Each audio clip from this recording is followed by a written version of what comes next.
What is hypokalemia? In this video, we will be discussing the symptoms of hypokalemia, its causes, and the best ways to treat it. We will also be explaining the importance of monitoring and treating hypokalemia. Stay tuned to discover more about hypokalemia. Hypokalemia is a condition where there is a low level of potassium in the blood. It is a serious medical condition and can often have serious effects if it is not detected and treated quickly. What are the symptoms of hypokalemia? The main symptoms of hypokalemia are muscle weakness, abnormal heartbeat, and abnormal nervous system function.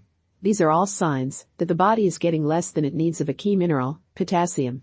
Other symptoms will depend on the specific cause of the hypokalemia. If the level of potassium in the blood is too low, it can lead to cardiac and muscle consequences. Adequate potassium levels are essential to the functioning of the body. It is a key mineral for cell and tissue health, muscle contraction and regulation, and the maintenance of a normal heart rate. The causes of hypokalemia. There are many causes of hypokalemia, but the most common ones are low dietary intake and medications that interfere with the absorption of potassium due to disease conditions. Low dietary intake is the most common cause of hypokalemia. This occurs when there is not enough potassium in the diet to meet the body's requirements. Certain diseases such as diabetes, kidney disease, and multiple myeloma can cause significant amounts of potassium to be lost in the urine. Importance of monitoring and treating hypokalemia. Hypokalemia can be caused by low dietary intake, medications that interfere with the absorption of potassium, or increased excretion due to disease conditions. It is important that these conditions are diagnosed and treated so that adequate amounts of potassium are reintroduced into the body.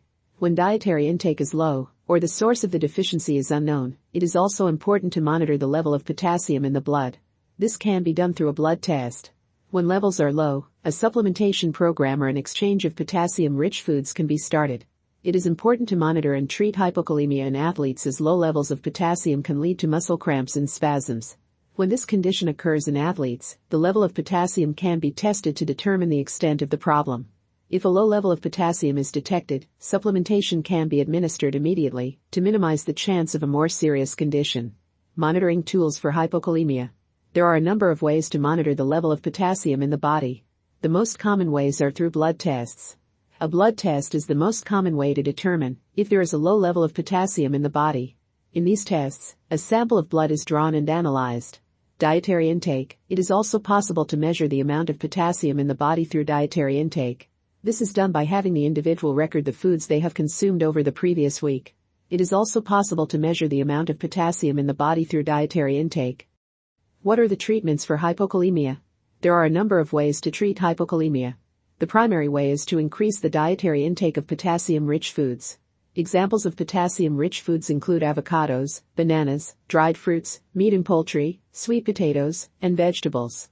If low dietary intake is the cause of the condition, the individual should consume potassium-rich foods on a regular basis. It is important that these foods are consumed in the right amounts, because too little or too much of some foods can have a negative effect on potassium levels. If the cause of the low level of potassium is unknown, the only way to determine this is through blood tests. In this case, the potassium levels should be raised through supplementation or an increase in dietary intake. Thank you for watching. Subscribe for more videos.